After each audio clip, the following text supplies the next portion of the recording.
The galaxy held its breath and waited for humanity to strike back.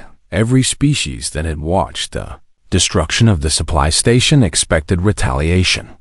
Expected the human fleet to descend upon Vethrani worlds with fire and fury.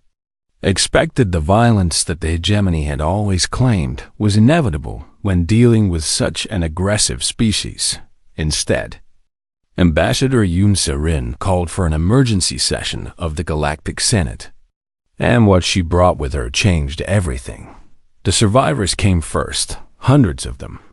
Humans and aliens who had escaped the attack on the supply station walked into the great chamber with the slow dignity of those who had faced death and refused to let it define them. They carried no weapons and made no threats. They simply took their places in the observation galleries and waited for their stories to be heard. Saren approached the central podium with a calm that seemed impossible given everything her people had suffered, and she began to speak in a voice that carried to every corner of the vast chamber. "I stand before you today not to demand vengeance," she said, "for vengeance would only prove that High Counselor Drethver was right about humanity all along." She gestured toward the survivors watching from above. These people lost friends and family and colleagues in an attack that came without warning and without justification. She continued, "And they have every right to call for blood." She paused, and her gaze swept across the assembled delegates. "But they have chosen a different path," Saren declared. "And so has humanity." One by one, survivors rose to share their testimonies, speaking of the lives lost and the work destroyed and the dreams shattered when the Vethrani weapons began to fire. A human engineer spoke of the alien apprentice she had been training, a young Moradi who had died shielding her from falling debris. A Kellari scientist described the human researcher who had pushed him toward an escape pod and stayed behind to help others evacuate. Story after story painted a picture of cooperation and friendship and sacrifice that crossed the boundaries of species and culture, and through it all, the delegates listened in silence, their faces showing the growing weight of understanding. When the testimonies concluded, Saren returned to the podium with a document in her hands. "We have evidence that High Counselor Drethver manipulated the original vote on Earth's petition for aid," she announced, "and we present this evidence not as an accusation, but as a matter of record for this assembly to consider." The holographic displays activated to show communications intercepted by human intelligence services, messages revealing bribes and threats, and carefully orchestrated campaigns of misinformation designed to ensure humanity would be abandoned in its hour of need. Drethver rose from his seat to protest, but the delegates around him had already begun to move away, creating a visible gap between the High Counselor and those who had once supported him. "Without question, the Terran Compact does not seek war," Saren continued, "and we do not seek conquest or domination or any of the things that the hegemony has accused us of wanting." She straightened and spoke with a clarity that rang through the chamber like a bell. "We seek justice," she declared, "and we propose the following terms." The assembly leaned forward as she listed humanity's demands. First, High Counselor Drethver will face trial before this body for crimes against sentient beings, including the manipulation of Senate proceedings and the murder of 7,000 civilians. Murmurs of agreement rippled through the chamber. Second, the Vethrani hegemony will pay reparations to every species it has exploited over the centuries of its dominance, with the amounts and recipients to be determined by an independent commission. More agreement, louder this time, as species who had suffered under hegemony rule recognized the opportunity before them. Third, the Galactic Senate will reform its voting procedures to prevent future manipulation, ensuring that no single species or faction can ever again silence the voices of those seeking aid.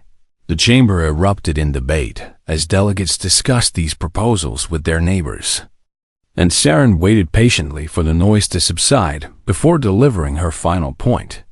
In exchange for these measures, she said, the Terran Compact offers to share the technologies we developed during our isolation, including advances in terraforming that can help damaged worlds recover, medical treatments that can extend and improve lives, and clean energy systems that can power civilizations without destroying the environments they depend upon.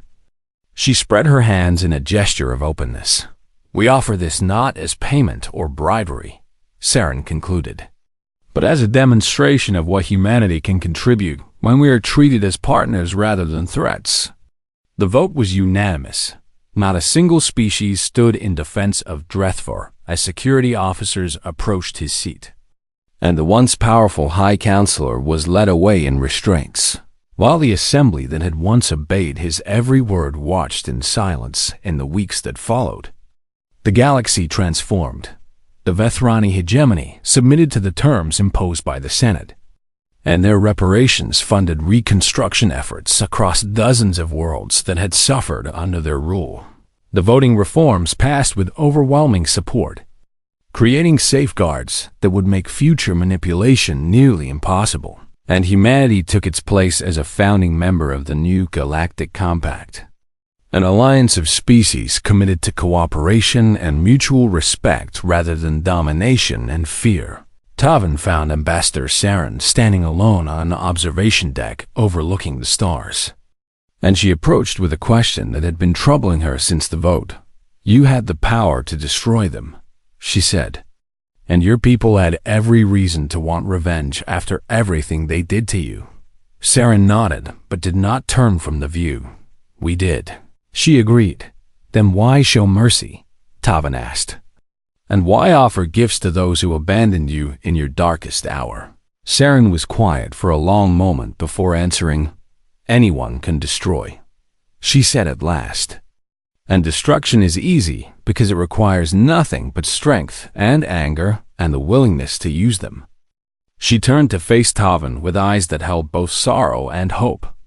Building something better is harder, Saren continued, for it requires patience and wisdom and the ability to see beyond immediate satisfaction toward lasting change. She smiled, and there was genuine warmth in the expression. We chose the harder path, she said, and I believe the galaxy will be better for it.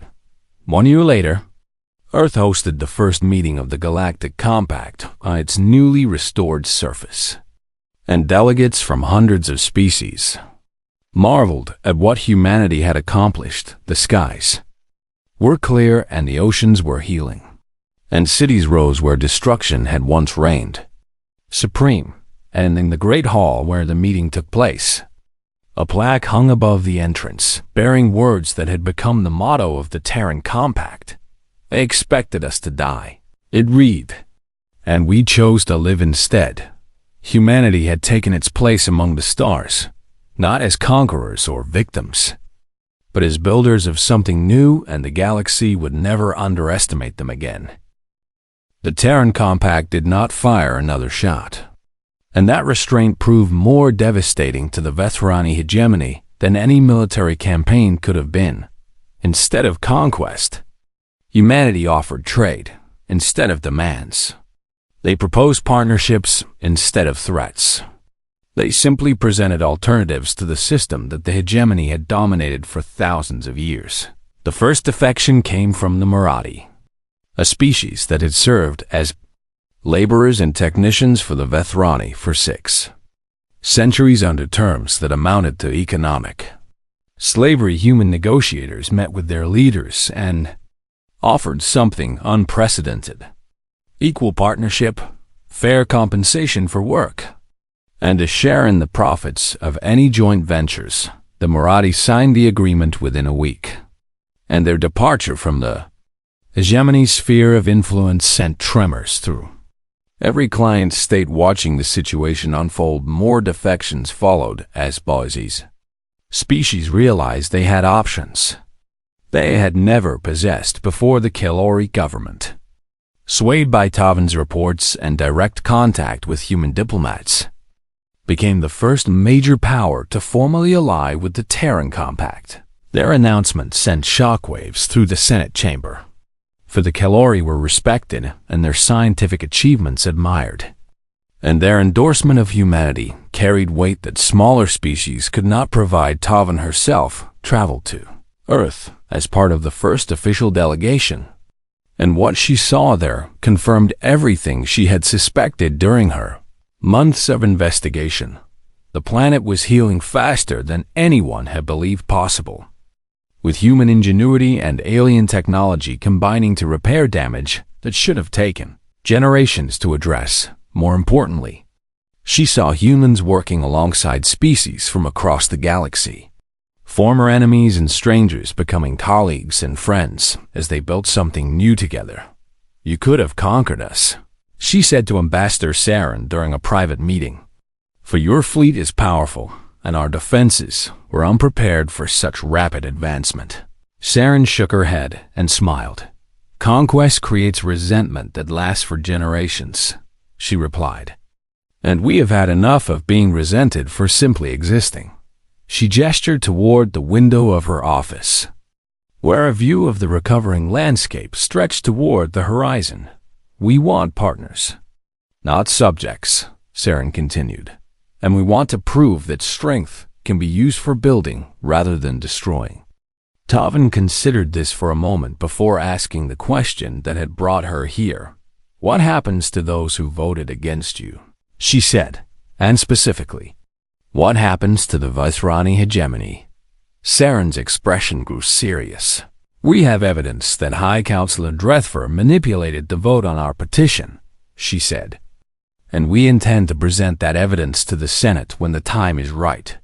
Evidence of what bribes paid to swing votes, threats made against species who plan to support us, and false information spread about human intentions and capabilities," Saren listed. "All orchestrated by Drethfer to ensure our petition failed." Tavan's fur rippled with anger.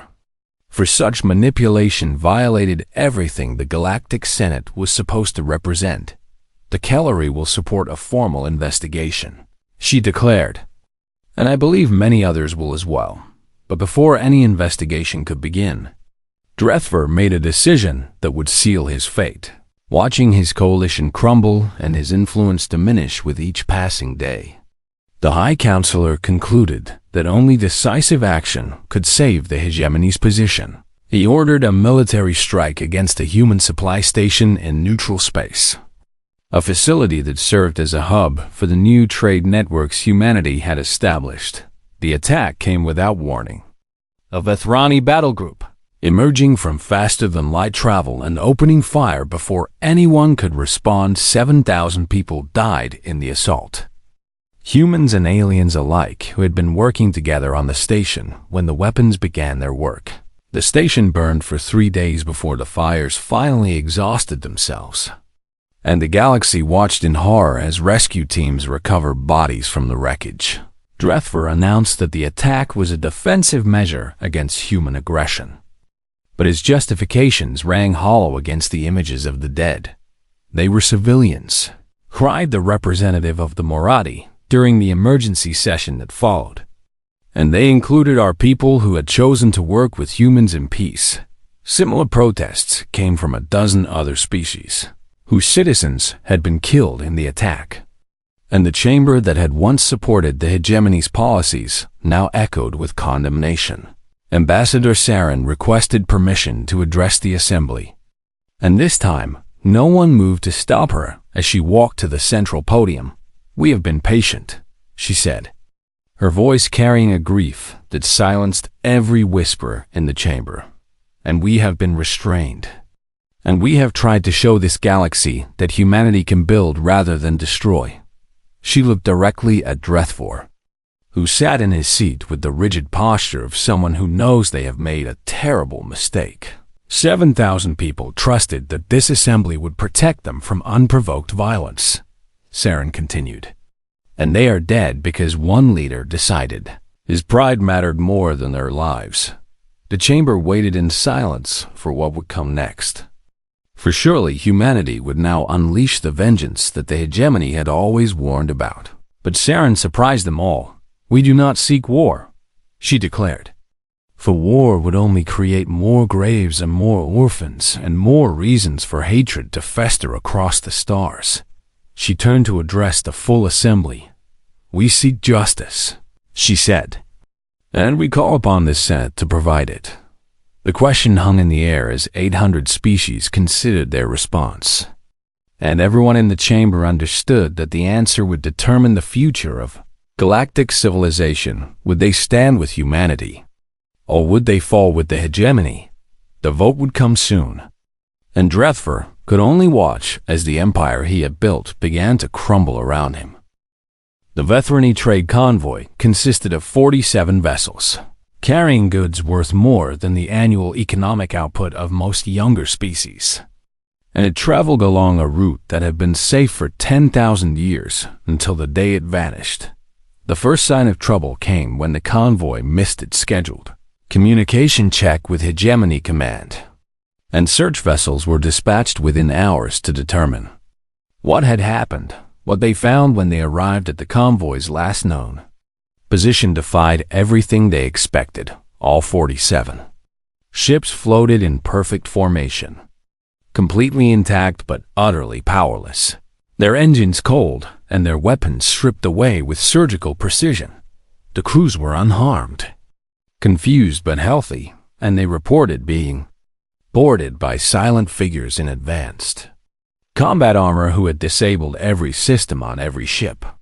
Without firing a single lethal shot, the only damage was to pride, and to the advanced technology that had made the Vethrani hegemony one of the most powerful forces in the galaxy. And there was a message it played on repeat across all frequencies in every language the galactic translation systems recognized. A simple statement that sent shockwaves through the halls of power across known space. Debts are owed. High Counselor Drethver received the news in his private chambers on the Senate station, and his reaction combined fury with something that might have been fear in a species capable of that emotion. "Find out who did this," he commanded his military advisors, "and prepare a response that will remind the galaxy why the hegemony is not to be challenged."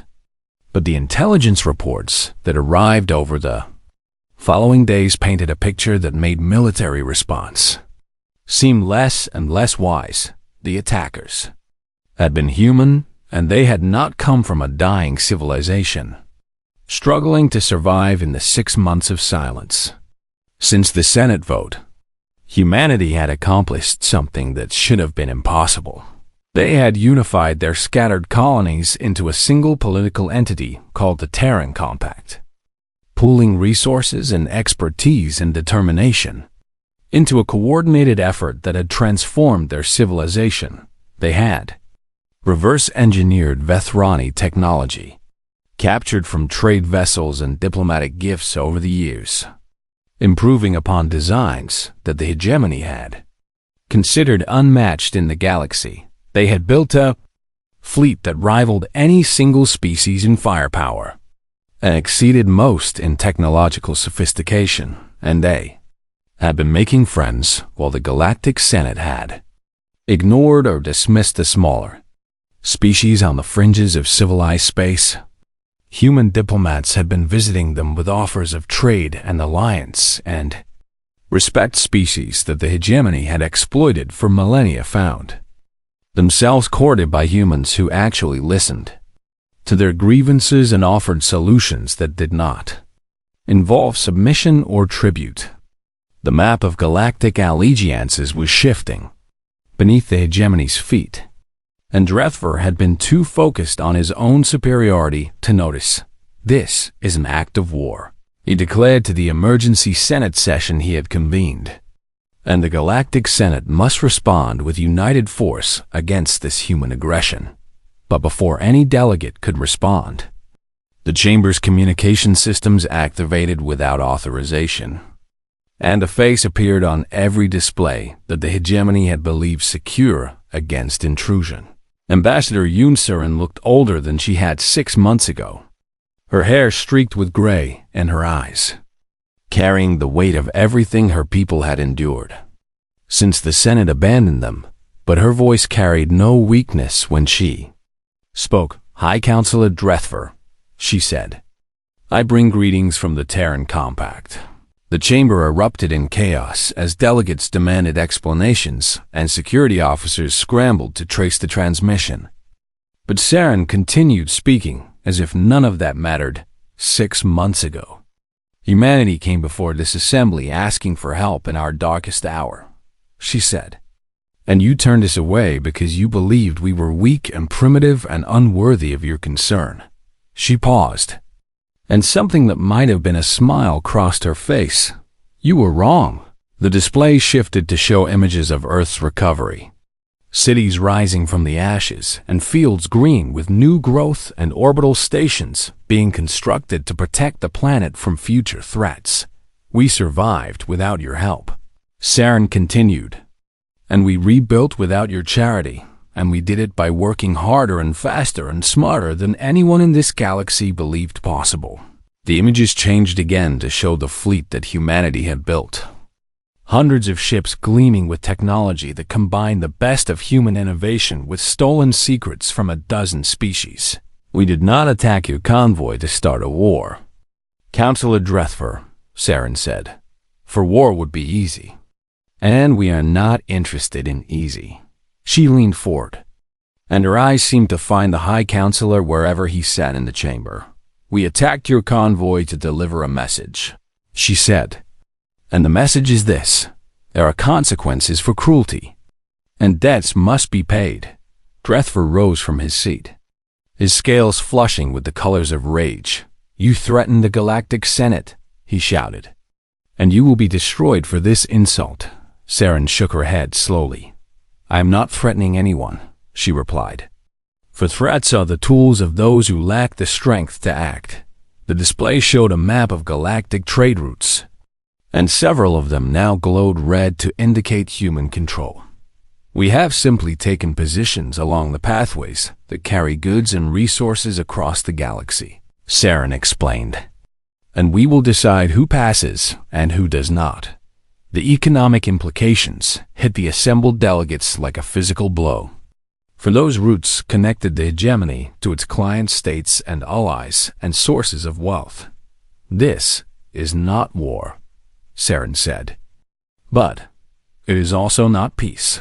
She straightened and addressed the wider assembly. The Terran Compact offers fair trade and honest dealing to any species willing to treat with us as equals, she declared. And we will be waiting when you are ready to talk. The transmission ended, and the chamber fell into stunned silence. Humanity had returned, and they were no longer asking for anything. They were simply taking their place at the table and daring anyone to remove them.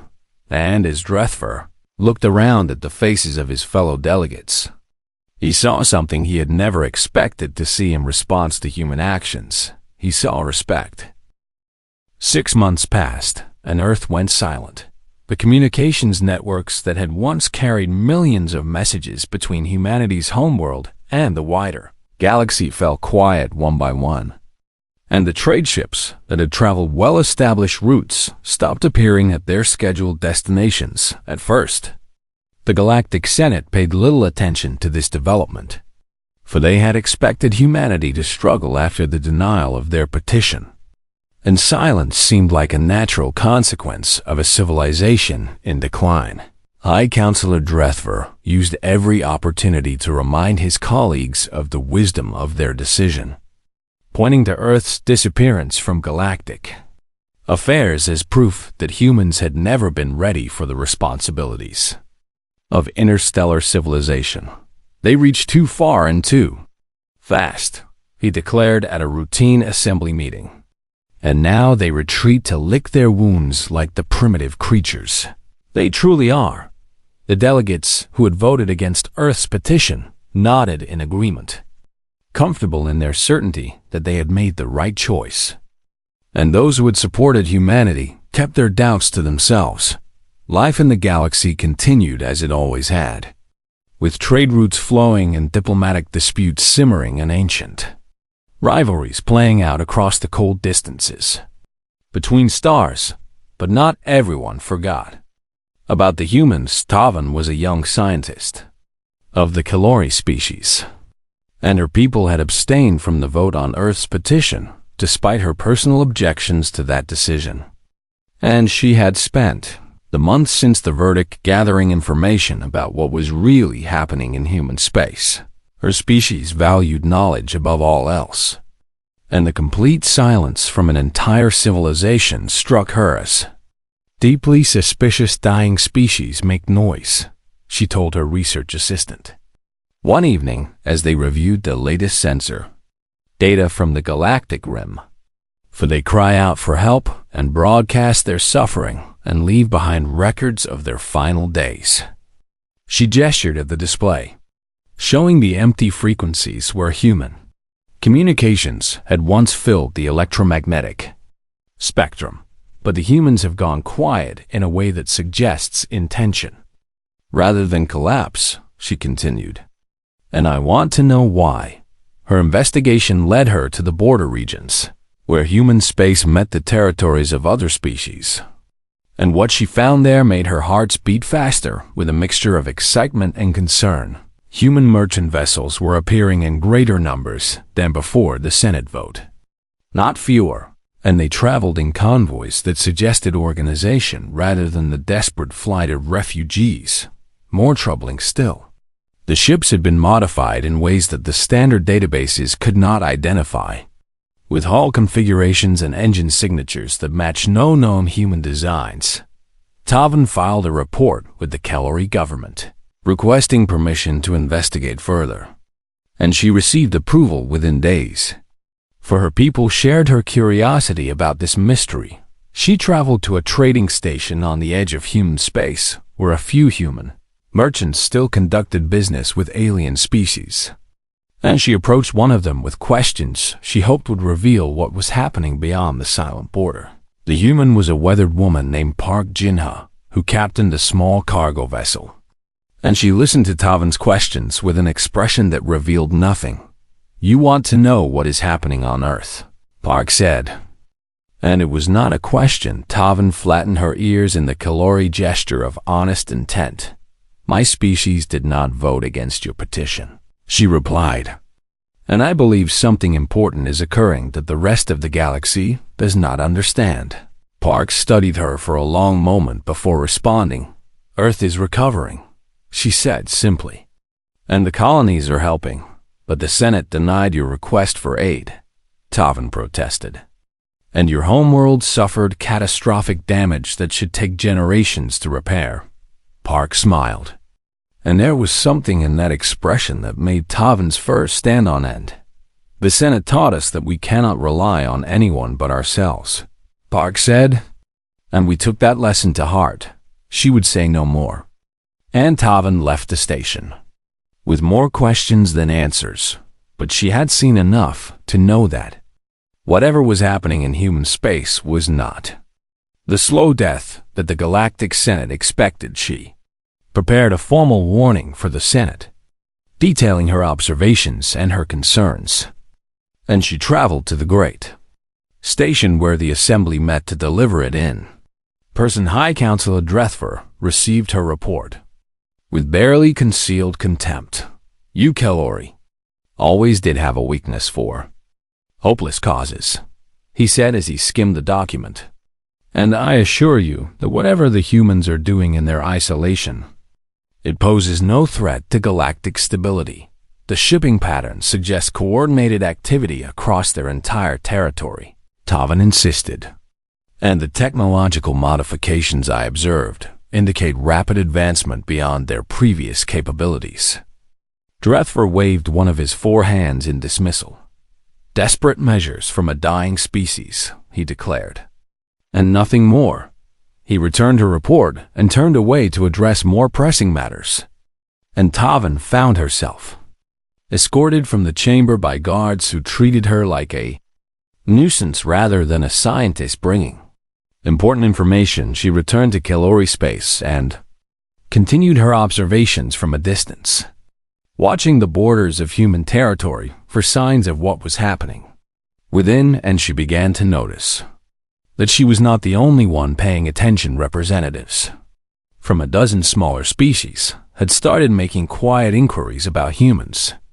Species who have been overlooked or mistreated by the larger powers in the galaxy.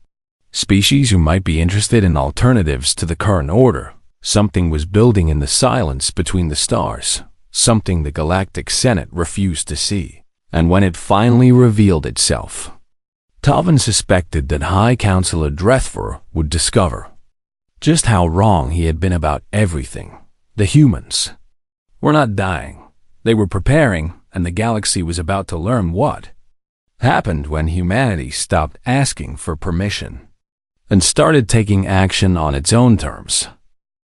The great chamber of the Galactic Senate stretched across 3 kilometers of polished stone and glowing crystal, and 847 species had sent their representatives to fill its curved rows of seats that rose toward a ceiling painted with the light of artificial stars. Ambassador Yoon Saren stood at the central podium, her human form small against the vast architecture designed to make every speaker feel insignificant before the collective weight of galactic civilization. And she kept her voice steady as she delivered the most important speech of her career. Earth has suffered a catastrophic asteroid impact, she said. Her words translated instantly into thousands of languages through the neural links that connected every delegate. And we come before this assembly not as conquerors or rivals, but as fellow beings asking for help in our darkest hour. The holographic displays around her showed images of the devastation. Cities reduced to ash and dust clouds that had blocked the sun for months. Oceans poisoned by debris and farmland buried under layers of rock and fire. And the death toll numbers climbing higher with each passing day. We request emergency aid and temporary refugee status on neighboring colony worlds until our planet can recover, Saren continued. And we offer in return our gratitude and our promise to repay this kindness when we are able. She had practiced this speech 100 times, had consulted with diplomats and psychologists and experts in alien communication, and she believed that any reasonable civilization would answer such a plea with compassion, but she had underestimated the politics of the galaxy. High Counselor Drethver of the Vethrani hegemony rose from his seat in the upper tier reserved for the most ancient and powerful species, his forearms spreading wide in a gesture that commanded immediate attention from the assembly, and his scaled face showed what might have been satisfaction to those who knew how to read Vethrani expressions. The hegemony must speak against this petition, Drethver announced, and murmurs rippled through the chamber as delegates leaned forward to hear his words. For we have watched humanity's expansion with growing concern for many cycles. Saren felt her stomach tighten, but kept her face neutral as the Vethrani counselor continued his attack.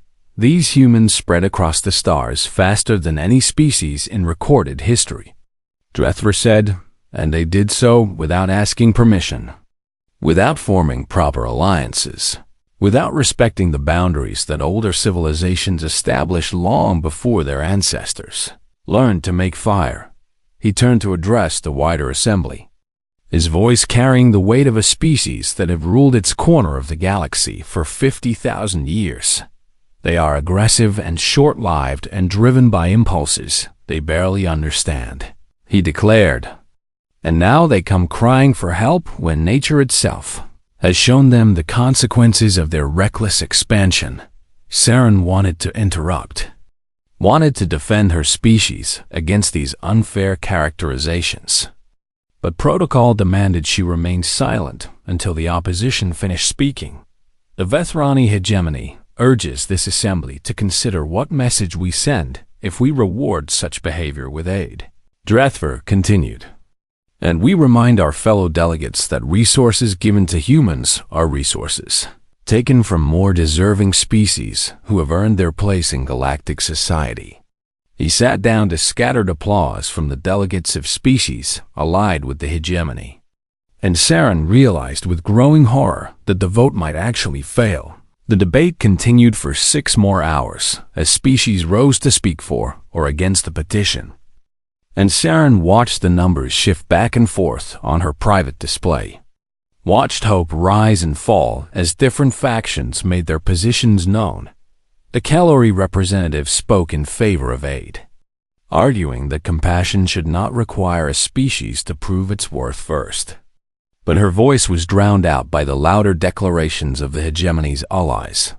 The Treneth Collective abstained, claiming neutrality in what they called a matter between younger races.